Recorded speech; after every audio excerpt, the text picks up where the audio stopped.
Salam sejahtera semuanya.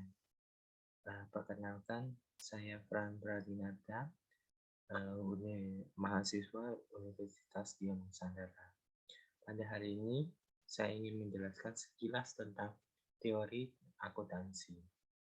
Ilmu, ilmu tentang teori akuntansi merupakan salah satu ilmu yang penting untuk dipelajari. Hal tersebut dikarenakan akuntansi ini erat hubungannya dengan segala aktivitas di kehidupan ini, terutama jika Anda adalah seorang pemilik bisnis. Mulai dari sejarah hingga perkembangannya, dalam akuntansi menjadi hal yang penting untuk dipahami, untuk mengapresiasikan di kehidupan baik sekarang maupun masa depan, terlebih di Indonesia. Pemahaman akan akuntansi selalu mengalami perkembangan dan juga dilakukan pembukuan secara kontinu. Dengan adanya pemahaman teori tentang akuntansi ini, akan menjadi gambaran yang jelas tentang penerapan atau pengaplikasi akuntansi. Dengan adanya teori tersebut akan mudah dan menjadi lebih tepat agar lebih paham teori tentang akuntansi ini. Pengertian dari akuntansi. Teori. Pengertian dari teori akuntansi. Teori adalah serangkaian bagian dari variabel, definisi, dan nyali yang saling berhubungan, menghadirkan sebuah pandangan sistematik mengenai fenomena dan dengan menentukan hubungan antar variabel dan maksud menjelaskan fenomena alami. Atau akuntansi, suatu proses pencatatan, mencari, mengklarifikasi, dan mengelola dan menyajikan data transaksi, serta berbagai aktivitas yang berhubungan dengan keuangan, sehingga informasi tersebut dapat digunakan oleh seseorang yang ahli di bidangnya dan menjadi bahan untuk mengambil suatu keputusan. Sedangkan teori akuntansi adalah suatu konsep definisi dari yang memberi gambaran dari fenomena akuntansi secara sistematis. Tujuannya ialah untuk menjelaskan hubungan dari berbagai variabel yang ada dalam struktur akuntansi sehingga bisa memberikan fenomena yang mungkin terjadi. Teori akuntansi adalah suatu pengertian yang merupakan spekulasi atau metode dan metodologi dan kerangka kerja dalam mempelajari pelaporan keuangan serta bagaimana prinsip pelaporan keuangan diterapkan dalam industri akuntansi. Pada dasarnya, teori akuntansi dijadikan sebagai dasar untuk memahami bahwa laporan keuangan dan bagaimana perusahaan membuat dan menyampaikan laporan keuangannya dengan menggunakan strategi yang tepat. Selanjutnya, teori akuntansi dapat dilihat dari berbagai sudut pandang. Akuntansi sebagai seni, akuntansi sebagai sains, akuntansi sebagai teknologi. Akuntansi sebagai seni adalah akuntansi sebagai bidang pengetahuan, keterampilan, keahlian, dan kerajinan yang menuntut praktikum untuk mengerjakannya, menentu pertimbangan dan profesionalisme. Sedangkan akuntansi sebagai sains adalah akuntansi sebagai bidang pengetahuan, menjelaskan fenomena akuntansi secara objektif, apa adanya dan bebas nilainya, menjelaskan dalam aksionam prinsip umum hipotesis penyimpulan berdasarkan karya ilmiah.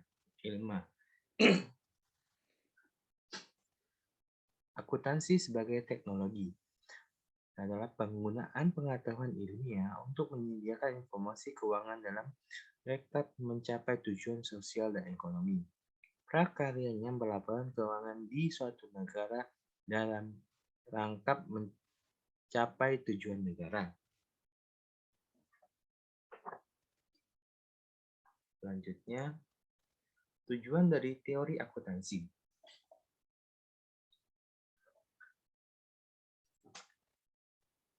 Setelah memahami tentang pengertiannya, adapun tujuan-tujuan akuntansi sebagai berikut.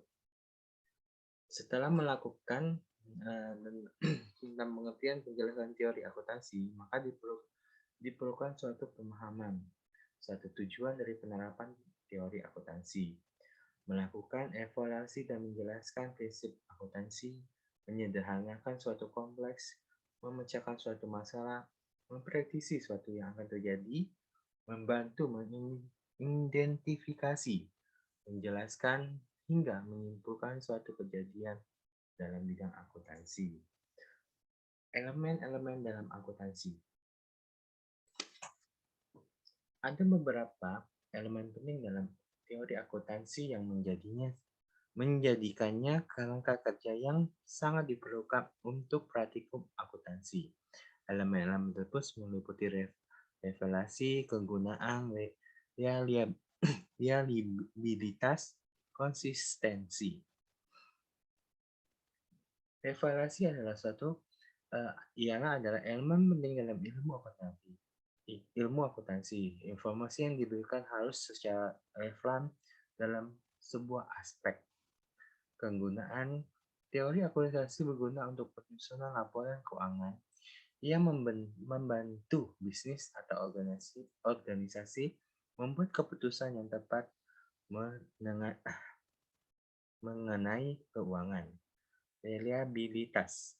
Ilmu akuntansi dapat diandalkan atau secara reliable, ia mengikuti standar prinsip akuntansi yang diterima umum.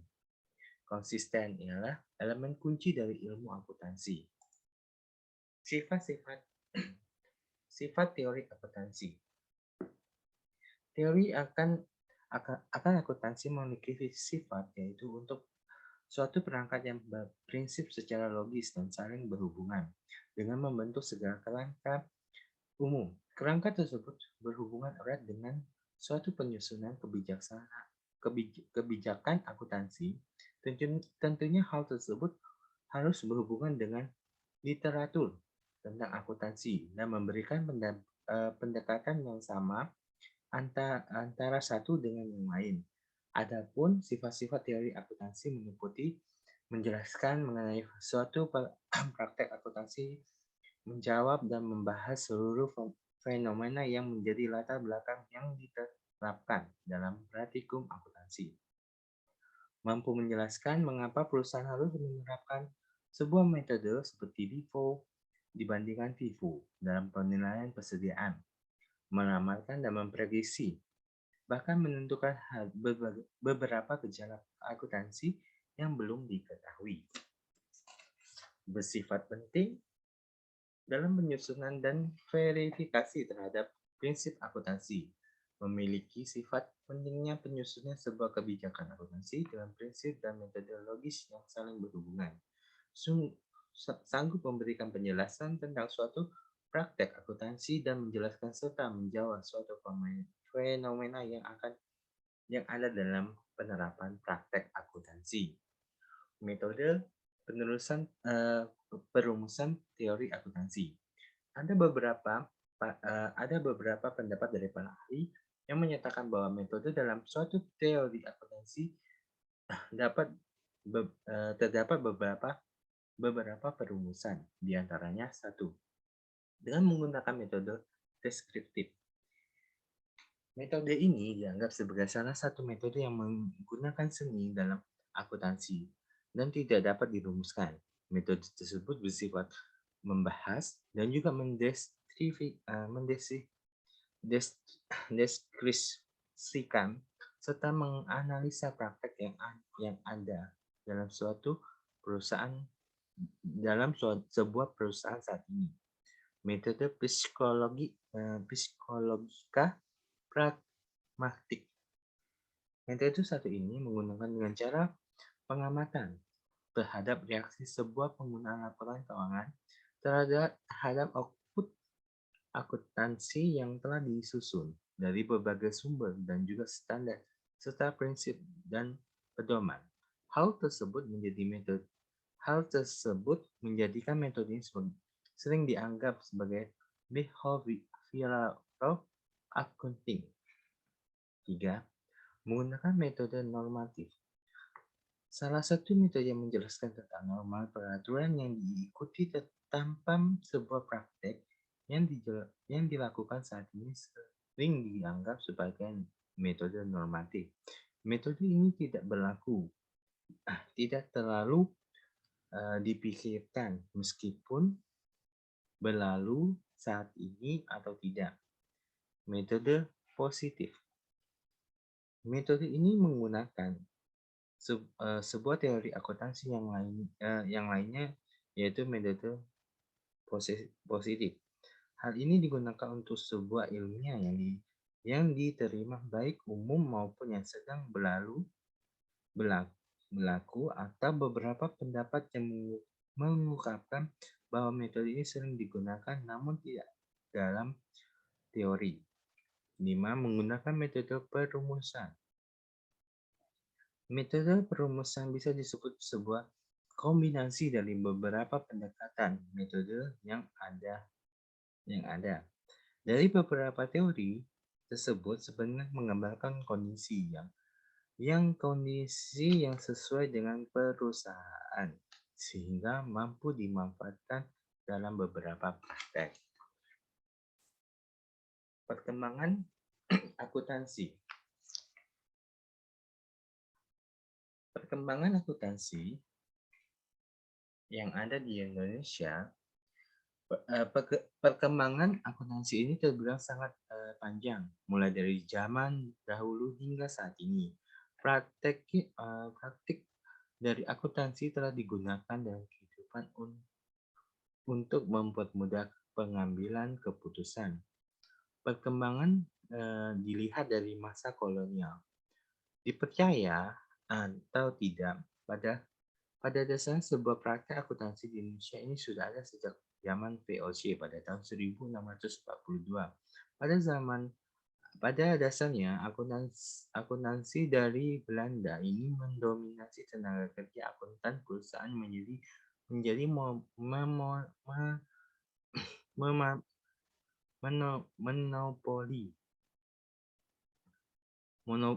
monopoli penjajahan pada abad 19. Pada dasarnya, penduduk Jepang melakukan pendidikan akuntansi hanya diselenggarakan oleh Departemen Keuangan yang pada saat ini berupa khusus ajun akuntansi yang berada di Jakarta. Pada awalnya, Profesor Srimurjo Mertis, sebuah ikatan akuntansi Indonesia atau yang sering disebut dengan AIA, pada tanggal 23 Desember 1957, pada tahun yang sama seperti yang dilakukan sebuah nasionalisasi terhadap perusahaan dari Belanda. Hal ini menjadikan akuntansi yang ada di Belanda kembali ke negeri dan menjadi akuntansi di Indonesia semakin berkembang. Di Indonesia, perkembangan tentang akuntansi ini semakin pesat, terlebih ketika Presiden meresmikan kegiatan pasar modal yang dilaksanakan pada tanggal 10 Agustus 1977. Hal tersebut menjadikan peran dari akuntansi dan juga laporan keuangan menjadi sangat penting. Pada bulan Januari tahun 1997, Menteri Keuangan membuat sebuah surat keputusan mengenai jasa akuntan yang menggantikan Kemenkes dengan nomor 763/1968. Hal tersebut berisi tentang sebuah perizinan terhadap akuntan publik yang bersifat sertifikat atau untuk melakukan sebuah praktek di Indonesia dengan ketentuan dan persyaratan yang telah ditentukan. 2. Perkembangan teori akuntansi pada saat ini. Perkembangan akuntansi di Indonesia ini selalu melibatkan perubahan yang secara terus-menerus konsisten, menunjukkan hal baik dan lebih lengkap. Tidak sedikit pun ilmu akuntansi yang beroperasi dalam lingkungan perilaku baik sektor publik maupun internasional, bahkan untuk membantu menyelesaikan masalah hukum seperti akuntan forensis. Dan sering berkembangnya zaman dan teknologi, proses akuntansi pada perusahaan sudah menjadi lebih baik berkat bantuan teknologi. Saat ini banyak penyedia jasa yang menghadirkan software akuntansi berbasis cloud, cloud sehingga kegiatan akuntansi dan pengolahan pembukuan bisa dilakukan kapan saja dan di mana saja Anda mau. Salah satunya adalah Akron Online. Akron Online adalah software akuntansi berbasis cloud buatan Indonesia yang sudah berkembang sejak 20 tahun yang lalu dan digunakan lebih dari 3.000 pengguna dari berbagai jenis. Dengan menggunakan Akron Online, Anda tidak hanya mendapatkan kemudahan dalam pengembangan akuntansi pada bisnis Anda, namun juga Anda dapat mendapatkan solusi perpajakan, pengelolaan inventory, pengelompokan multi cabang dan gudang, payroll, dan masih banyak lainnya. Kesimpulan.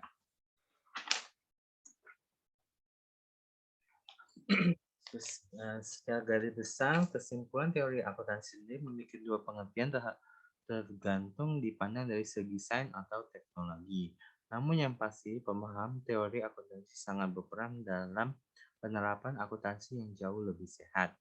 Berdasarkan dasar saran yang ingin dicapai, maka teori akuntansi dibagi menjadi dua, yaitu teori positif dan teori normatif. Sedangkan berdasarkan aspek tata semiotika dibagi menjadi tiga, yaitu teori sistematik, teori semantik, dan teori pragmatik. Teori akuntansi memiliki sebuah tujuan positif dalam pelaksanaannya, yaitu untuk mengevaluasi prinsip-prinsip akuntansi yang diterapkan dalam perusahaan hingga membantu mengidentifikasi dan menyimpulkan sebuah prakasa dalam bidang akuntansi.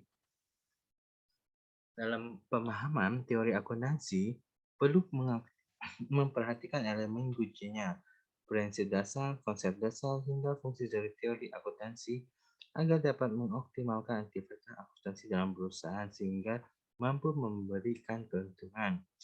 Adapun keuntungan yang dapat diperoleh ketika mampu memahami teori akuntansi secara benar diantaranya adalah meningkatkan efisiensi, memudahkan dalam pendeteksian kesalahan, hingga memberikan solusi dalam menghadapi masalah akuntansi. Seluruh manfaat dan keuntungan dari penerapan teori akuntansi tak lepas dari sejarah awal dari mula akuntansi di masa lalu dan pertumbuhannya di masa depan. Sering kemajuan teknologi, maka akuntansi sering berkembang menjadi lebih mudah dalam pelaksanaan dan tetap menjadi prioritas utama dalam menjalankan suatu bisnis di seluruh dunia. Kemajuan teknologi tersebut kini sudah terasa manfaatnya, salah satunya dengan adanya software akuntansi. Dengan adanya software akuntansi ini akan mempermudah pekerjaan akuntansi, mulai dari pembuatan laporan keuangan, pembukuan, manajemen inventory, dan apapun kebutuhan bisnis menjadi lebih mudah. Demikian sekilas tentang apa teori akuntansi. Semoga bermanfaat. Terima kasih.